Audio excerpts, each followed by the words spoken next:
बेहोशी में मतलब आखिरी सांस जो हो, वो जैसे ऐसा। होती बेहोशी में, सबकी बेहोशी में होती है आखिरी श्वास। आखिरी श्वास तो सबकी बेहोशी में तो होती। अगर उसका नाम स्मरण नहीं हुआ तो उसकी अंतिम गति बिगड़ जहां जाएगी। हाँ, जहां चिंतन होगा वहीं जाएगा। अगर उसने पूरा जीवन भर भजन किया है महाराज जी, बट ऐसी स्थिति आ गई कि फिर बीमार आप हो गया। कैसे जानते हैं कि उसके अंतिम चिंतन में भगवान नहीं थे? अगर बचपन से भजन का अभ्यास किया है तो मृत्यु के समय भगवान स्मरण देते, ये भी ध्यान रखना। जवानी जिसकी भजन में गई है, बुढ़ापा उसका बड़ा मंगलमय होगा। बचपन से जो भजन कर रहा है तो खोपड़ी, जैसे जैसे कोई कहता है कि हमारा भजन नहीं होता, तो हमें लगता है होता क्या तुम्हारे दिमाग में, यार भजन नहीं होता? क्योंकि अब दिमाग की नस नस नाड़ी नाड़ी में वही बैठा है, बचपन से वही किया है। तो भजन करना थोड़ी है। जैसे दिल धड़क रहा है, हम धड़का थोड़ी रहे हैं। पलकें झपक रही हैं, हम झपका थोड़ी रहे हैं। ऐसे भजन हो रहा है, हम कर थोड़ी रहे हैं।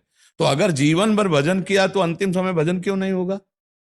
अंतिम समय भगवान उसकी स्मृति में जागृत हो जाते हैं। यही तो कमाल है भजन का। तो आप कैसे कह सकते हैं कि अंतिम समय उनका भजन नहीं हो? क्योंकि वो अंदर की वृत्ति की बात है। वो कोई बाहर है क्या कि राम बोले कृष्ण बोले तो भजन हुआ?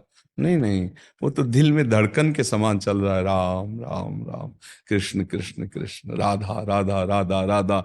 और हमारे ठाकुर जी कहते हैं कि जो जीवन भर मेरा भजन करता है, अंतिम समय मूर्छा में यदि वो मेरा स्मरण न कर पावे, तो मैं उस समय स्वयं प्रकाशित होता हूं।